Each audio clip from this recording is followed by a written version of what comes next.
नमस्कार दोस्तों, उम्मीद है आप लोग अच्छे होंगे। तो आज हम बात करेंगे अधिगम के नियम के बारे में। और अधिगम के नियम में हम पहली बात करेंगे थर्ड आई की बात करेंगे। तो अधिगम का नियम नीचे आप देख रहे हैं, लॉ ऑफ लर्निंग। तो ये है लॉ ऑफ लर्निंग, अधिगम का नियम। प्रतिपादक थर्ड आई के कहाँ के थे? अमेरिका थे ये थे। तो ये अधिगम लर्निंग किसने दिया? ये थर्ड आई ने दिया।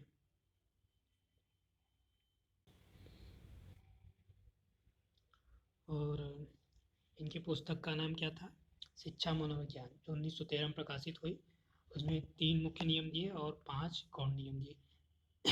तो कितने मुख्य नियम? 3 है मुख्य, 5 है गौण। 3, 5। तो इनकी पुस्तक का नाम शिक्षा मनोविज्ञान याद रखिएगा। शिक्षा मनोविज्ञान याद रखिएगा, 1913, 3, 5 ये याद रखिए रखना है। अधिगम के मुख्य नियम। अब मुख्य नियम में 3 नियम है। तो पहला नियम है तत्परता का नियम, या मानसिक तैयारी का नियम कहते हैं, लॉ ऑफ रेडीनेस। और दूसरा है अभ्यास का नियम या श्रम का नियम, लॉ ऑफ एक्सरसाइज कहते हैं इसको। अभ्यास, श्रम, एक्सरसाइज। और दूसरा था। तीसरा है प्रभाव, संतोष, परिणाम का नियम, प्रसन्नता है। ऐसे कई नाम हैं। हिंदी में आप देखेंगे कई नाम है, लेकिन आप इंग्लिश वाला याद रखेंगे तो एक ही नाम मिलेगा। प्रभाव का नियम, इफेक्ट का नियम। संतोष का नियम, परिणाम का नियम, प्रसन्नता का नियम, व दुख का नियम। हम्म। तो इसका क्रम भी मायने रखता है। तो कई बार क्रम भी पूछता है कि इसको कौन सा नियम दिया, तो दे देगा कि तत्पर का नियम, अभ्यास का नियम, प्रयोग का नियम, या प्रभाव का नियम, अभ्यास का नियम। वो क्रम से दे आगे पीछे देगा। और लेकिन आपको चुनाव जो करना है वो क्रम वाला चुनाव करना है। ठीक। तो पहले की हम बात करेंगे तत्परता का नियम, मानसिक तैयारी का नियम, लॉ ऑफ रेडीनेस। ठीक। तो जैसा कि नाम से ही दिख रहा है तत्परता का नियम, रेडीनेस, आप कितने तत्पर हैं अधिगम के लिए। तो किसी कार्य को करने के लिए यदि शारीरिक एवं मानसिक रूप से तैयार है तो उसे करना सीख जाते हैं। वुडवर्थ ने इसे मानसिक तैयारी का नियम किया कहा। किसने? वुडवर्थ ने कहा। वुडवर्थ ने मानसिक तैयारी का नियम कहा। आप शारीरिक रूप या मानसिक रूप से तैयार रहेंगे तभी तो कोई कार्य सीखेंगे, करेंगे। जैसे घोड़े को तालाब तक ले जाया जाता है, लेकिन पानी पीने के लिए बात नहीं किया जा सकता। किसी तालाब तक ले जाइए, पानी पीने की बात नहीं कर सकते आप।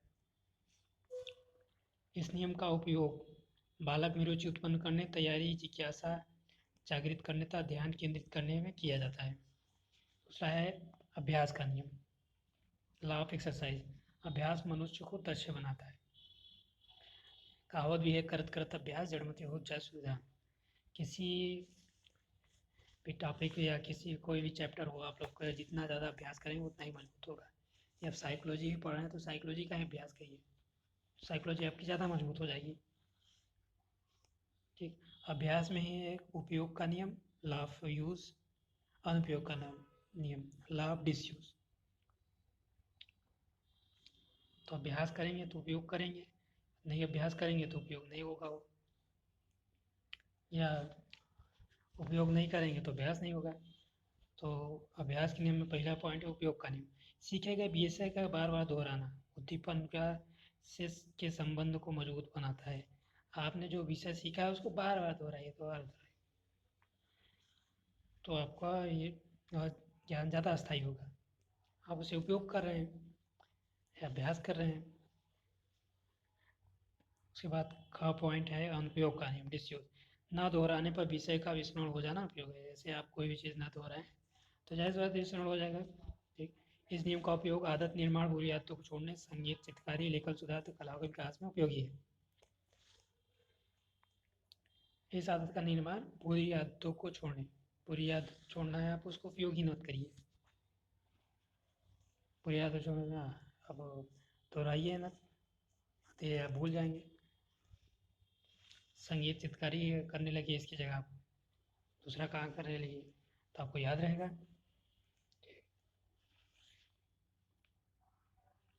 तीसरा है प्रभाव का नियम, संतोष का नियम, परिणाम का नियम, प्रसन्नता और दुख का नियम। Law of effect. क्रिया या कार्य करने के बाद यदि संतुष्टि प्राप्त होती है तो उसे करना सीख लिया जाता है, अन्यथा नहीं। यदि आप कोई कार्य करेंगे उसके बाद संतुष्टि मिल जाए, आपने भोजन कर लिया और संतुष्टि मिल गई, हाँ पेट भर गया, पेट भर गया भाई, पेट नहीं भरा तब तक आप ये बेचैनी रहती रहेगी। यदि आप कोई जैसे मैथ का सवाल लेते हैं, आपको आंसर ना आता हो, तब तक मन बेचैन रहेगा, क्या करें, कैसे करें, क्या ना करें।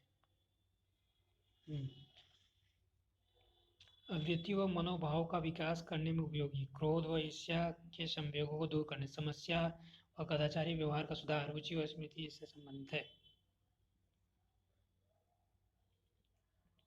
तो आपको इतना डिटेल नहीं जाना, केवल नाम ही याद रखना है, नाम ही पूछा जाता है, ठीक। गौण नियम है बहुप्रतिक्रिया का नियम, मल्टी रिस्पॉन्स, आंशिक क्रिया का नियम, लॉ ऑफ पार्शियल नियम। तो यहाँ से भी केवल नाम ही याद रखना है, ठीक। ये बहुप्रतिक्रिया का नियम, बहुप्रतिक्रिया को करते हुए सीख जाना, जैसे बिल्ली पिंजरे से निकलना। बिल्ली पिंजरे में जो थी तो वो बहुत इधर उधर क्रियाएँ कर रही थी,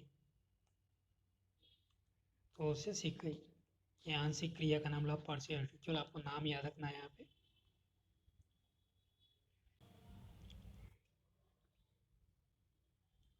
अगला है विषय वस्तु। तो दूसरे में ही विषय वस्तु को छोटे छोटे भागों में विभाजित करते हुए अंश से पूर्ण की ओर जाना।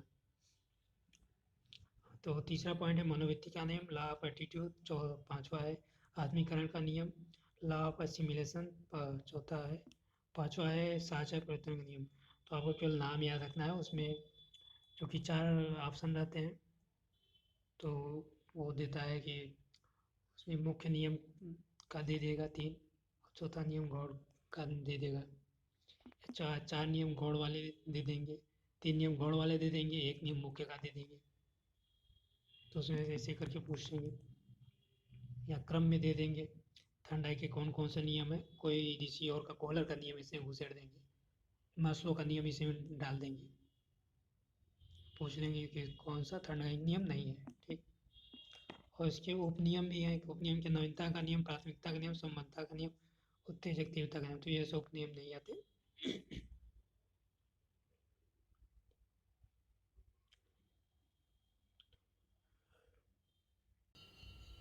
तो यहाँ पे देखिए आप, सीखने के सिद्धांत, थ्योरी ऑफ लर्निंग, किसने किसने सीखने के लिए सिद्धांत दिया।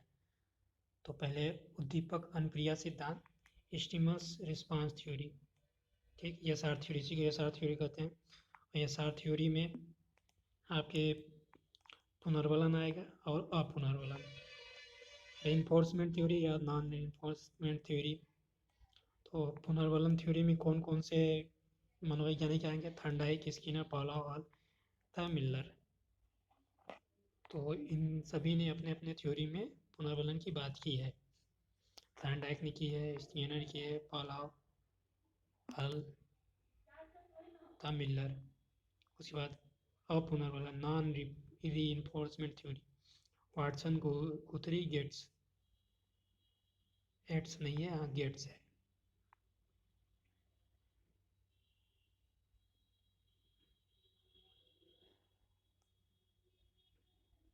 तो यहाँ पे गेट्स है, गेट्स।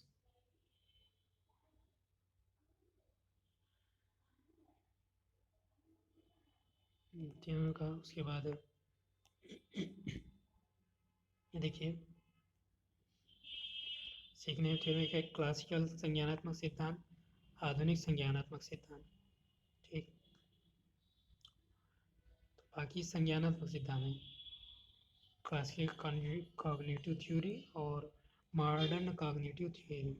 क्लासिकल में वर्दाइमर, कोहलर, कोका, पियाजे, टोलमैन, ये वर्दाइमर, कोहलर ये गेस्टाल्टवादी हैं तीनों। पियाजे संज्ञानात्मक थ्योरी आप लोग नाम सुने होंगे, और टालमैन में थ्योरी दिया, ये भी संज्ञानात्मक से संबंधित है। आधुनिक है उसूबेल, Brunner, Bandura, bells, बेंडरा। David Ausubel उन्होंने आधुनिक दिया, ब्रूनर ने भी बंडूरा का सिद्धांत आप जानते होंगे, सुने होंगे। इन्होंने आदमी के ये सब सीखने से हैं। तो ये नाम याद रखना है आपको कि किस कौन से सीखने का सिद्धांत दिया, इन सब ने सीखने का सिद्धांत दिया है। नाम यहाँ पे जरूरी है।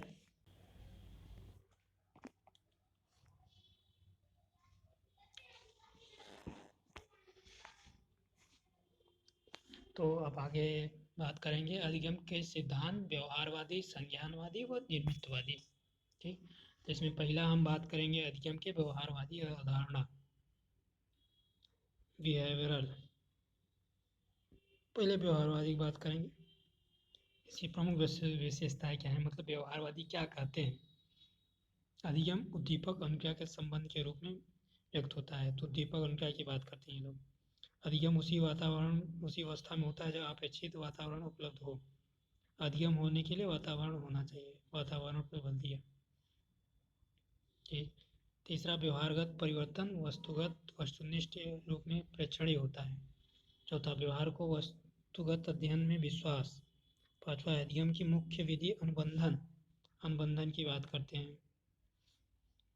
ज्ञान की एक इकाई का दूसरी इकाई का साहचर्य, समानता या विषमता, समय स्थान निकटता जैसे गुणों से होता है। साहचर्य की बात करते हैं, समानता विषमता। अनुभव प्रशिक्षण विवाद बल। तो ये सब बोले वाले पॉइंट, अंडरलाइन पॉइंट आप लोग को याद रखिए। बात व्यवहारवादी उपयोग विशेषताएं क्या है। मानव की तुलना एक मशीन से की गई, जो गलत है।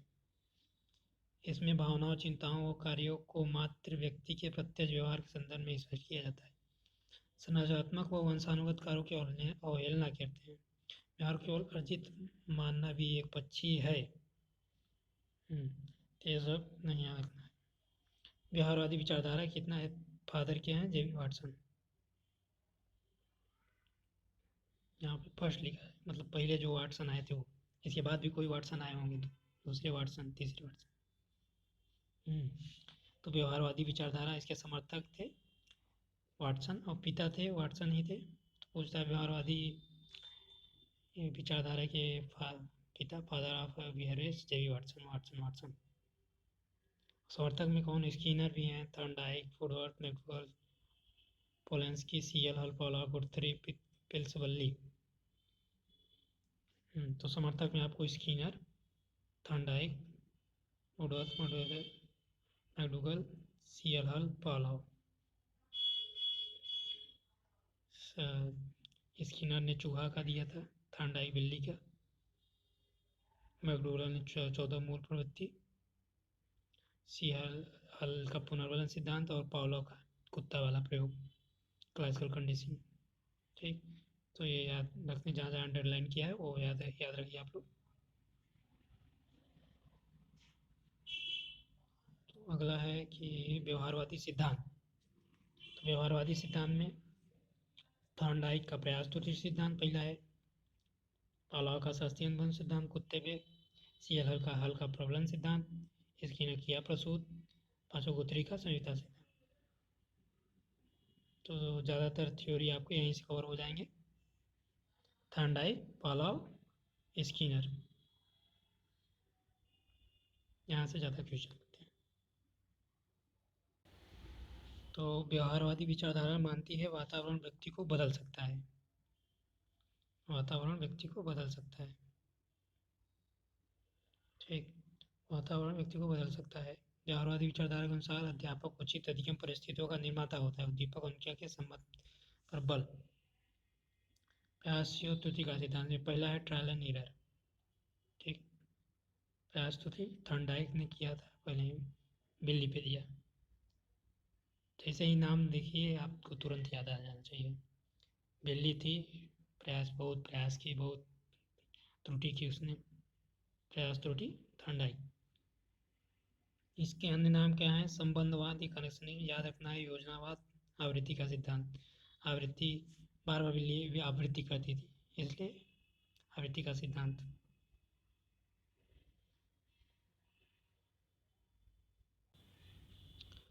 और इसी का चौथा नाम है बंध का सिद्धांत, बॉन्ड थ्योरी। पांचवा हर्ष व दुख का सिद्धांत। हर्ष व दुख का, बिल्ली को प्रयास करती थी, भोजन में थक जाती थी दुखी हो जाती थी, भोजन मिल जाता खुश हो जाती थी। परिश्रम एवं धैर्य का सिद्धांत। बिल्ली बहुत परिश्रम कर रही थी। बिल्ली ने धैर्य बनाए रखा कि पिंजरे से निकल जाएगी, वो उसे भोजन मिल जाएगा। ठीक।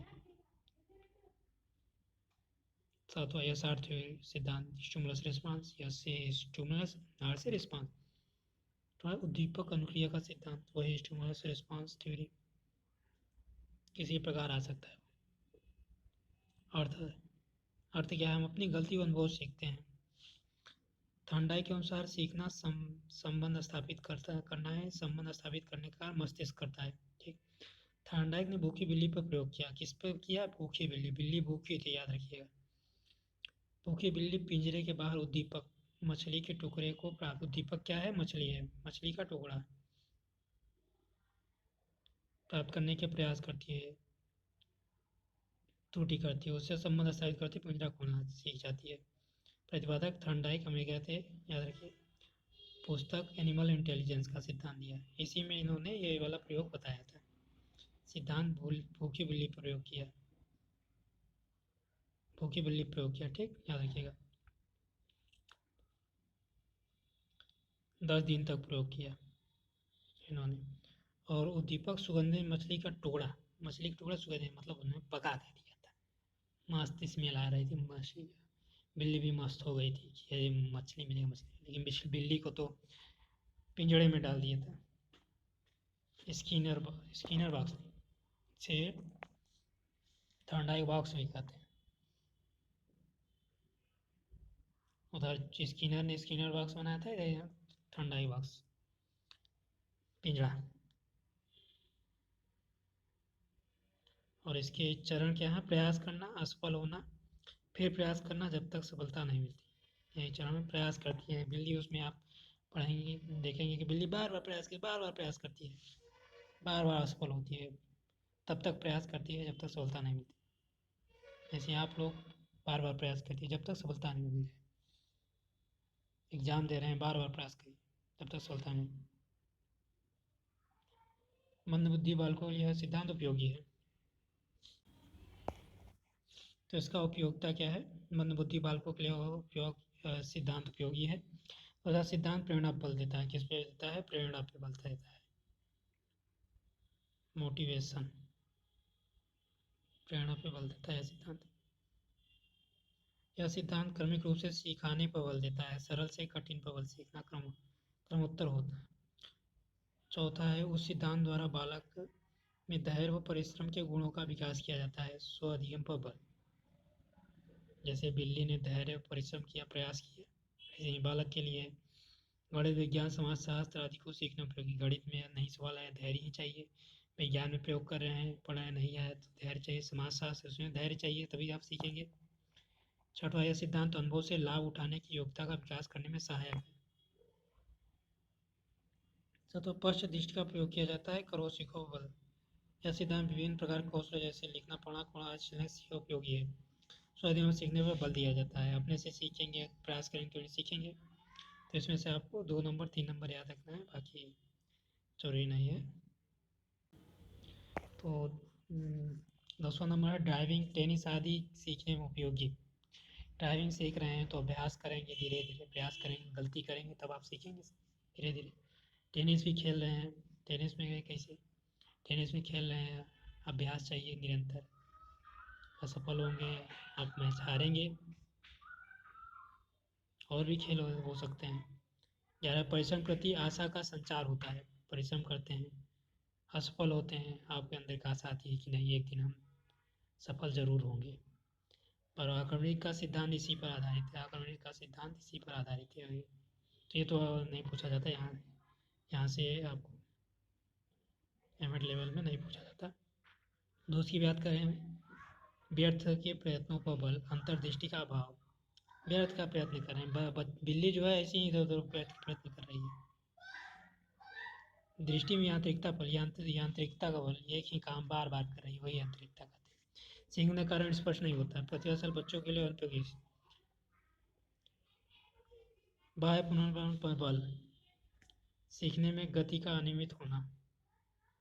अर्जित ज्ञान को बनाने वाला सिद्धांत, सिद्धांत का महत्व क्या है? इसमें प्रेरणा की बात होती है, बाधा की बात होती है। बाधा क्या है?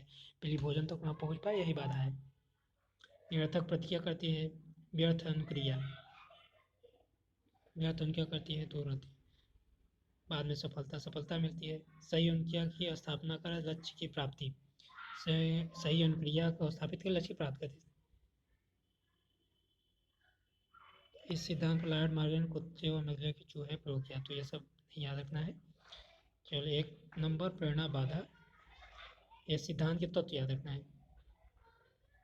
तो इसे मैं ऐसे ही बता देता हूँ कि स्किनर ने क्या किया था, एक बॉक्स थॉर्नडाइक ने कहा था, माफ़ करिएगा, थॉर्नडाइक ने बॉक्स बनाया था, उसे बिल्ली को रख दिया था, बिल्ली की क्रिया करने के लिए था, और बाहर भोजन रखा था, सुगंधित मछली। उसकी मछली की सुगंध बिल्ली के नाक में जा रही थी, लेकिन बिल्ली उसको खाए कैसे? मछली क्या है? मछली पुनर्वलन का काम करेगी, उद्दीपक का कार्य कर रही है। यहाँ पे मछली जो है वो उद्दीपक का कार्य कर रही है। तो मछली जो है वो उद्दीपक का कार्य कर रही है। यहाँ पे एक कैट फूड, यहाँ मछली रखी हुई है, ये बिल्ली देखिए रहे हैं आप, पिंजड़े में बंद है, ठीक। तो बिल्ली है और इंसान तो है नहीं, उसके पास दिमाग को तुरंत जाए यहाँ पे ये लीवर दबा दे और तुरंत यहाँ से उसका दरवाज़ा खुल जाए और जाके भोजन खा ले, ऐसा तो है नहीं। तो उसकी सुगंध उसके नाक में पहुँचती है तो उसको, और बिल्ली भूखी है, बिल्ली भूखी रहेगी तभी तो वो खाने के लिए रहेगी। आप ही भूखे हैं तभी तो भोजन के लिए जाएंगे, भूखे नहीं हैं तो कहाँ जाएंगे? आपको नौकरी चाहिए इसीलिए आप लोग पढ़ रहे हैं, नहीं चाहिए तो कहाँ पढ़ता, नहीं चाहते, तमाम समाज में ऐसे लोग मिल जाएंगे आपके गांव में, घर में, शहर में, आस पड़ोस में, नौकरी नौकरी चाहिए, नहीं पढ़ रहे हैं, दूसरा काम कर रहे हैं, आपको जगह पढ़ रहे हैं, आपकी आवश्यकता है, मतलब बिल्ली का आवश्यकता है, भूखी है बिल्ली को आवश्यकता है इसलिए वो कर रही है। बिल्ली भूखी है और मछली की जो सुगंध है वो भी जा रही है बिल्ली के पास, तो बिल्ली एक्टिव हो गई। हम्म, इसका नाम यसार सिद्धांत भी है ना, यसार मतलब स्टिमुलस रिस्पांस, स्टिमुलस ये रख दिया गया, मछली है, यही स्टिमुलस है यहाँ पे, ठीक। उस इस स्टिमुलस को देख के, मछली को देख के बिल्ली ने रिस्पॉन्स किया, अनुक्रिया किया,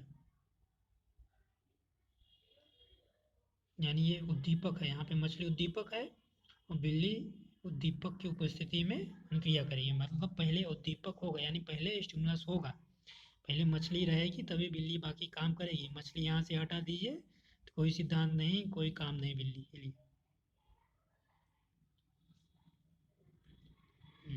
तो उसके बाद, तो अब बिल्ली बिल्ली के नाक में सुगंधित मछली की महक जा रही है, बिल्ली इधर उधर भूखी तो है, इधर उधर कर रही, इधर उधर बहुत प्रयास की, नहीं हुआ, कुछ नहीं हुआ, नहीं खुल रहा है, अब भूखी है वो, कैसे करे कैसे, तो अचानक ही गलती से लीवर दब गया, यहाँ पे दब गया, ये खुल गया, यहाँ से दरवाजा उसका,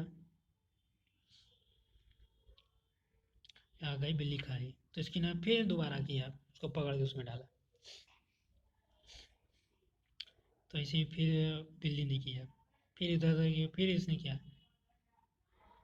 फिर अचानक ये दब गया, फिर खुला, बिल्ली आई खाई, फिर बिल्ली को बांध दिया गया, ऐसे ही कई बार किया गया। तो इसमें यह देखा गया कि धीरे धीरे बिल्ली के द्वारा अनियमित क्रियाएं, मतलब इधर उधर फालतू क्रियाएं, इधर जालियों को नोचना, खम्भे को नोचना, बिल्ली इस प्रकार इस प्रकार की जालियाँ जी थी, बिल्ली इसी को नोचती थी वो, जैसे आप लोग गाँव में देखे होंगे, खिसियानी बिल्ली खम्बा नोचे, मुहावरा है ये, इधर उधर जो मन नहीं तो कर रही वो। तो धीरे धीरे उसके निरर्थक कार्यों में कमी आई, निरर्थक कार्यों में कमी आई तो धीरे धीरे वो समझने लगी हाँ क्या करने से उसे भोजन तुरंत मिलेगा, तो धीरे धीरे यह घंटी आसानी से या लीवर आसानी से दबाने लगी, तो ये अब उसके एक बॉन्ड बन गया, इसलिए इसे बॉन्ड थ्योरी कहते हैं, बॉन्ड बन गया, ठीक, बॉन्ड बन गया, इसलिए संबंध में उसे पता चल गया कि हाँ आप कैसे करना है, बिल्ली के पास भी दिमाग होता है, ऐसा नहीं बिल्ली के पास दिमाग नहीं था, सभी जानवरों के पास दिमाग होता है। दिमाग तो होता है, तभी वो लोग काम वो भी कार्य करते हैं, अपना बचाव करते हैं, सुरक्षित करते हैं। तो यहाँ से जो जो मेन बातें थी वो तो मैंने बता दी है। तो यदि आप लोगों को अच्छा लगे तो चैनल को लाइक शेयर सब्सक्राइब जरूर करें। एम.एड एंट्रेंस के लिए और एम.ए एजुकेशन के लिए सेम सिलेबस है, और समय मिलने के ऐसे ही वीडियो बनाता रहूँगा मैं। बस आप लोग लाइक करें, एक अंगूठा ही दबाना है। मैं आप लोगों से और कुछ नहीं मांग रहा हूँ, केवल लाइक ही तो मांग रहा हूँ। आप लोग देख के निकल लेते हैं, ना कुछ करते हैं, ना कुछ करते हैं, ना लाइक करते हैं, ना शेयर करते हैं, ना सब्सक्राइब करते हैं, या फिर मेरे कीमती समय का ऐसा आप लोग जवाब न दीजिए, मेरे पास भी कीमती समय है। तो आज के लिए इतना ही।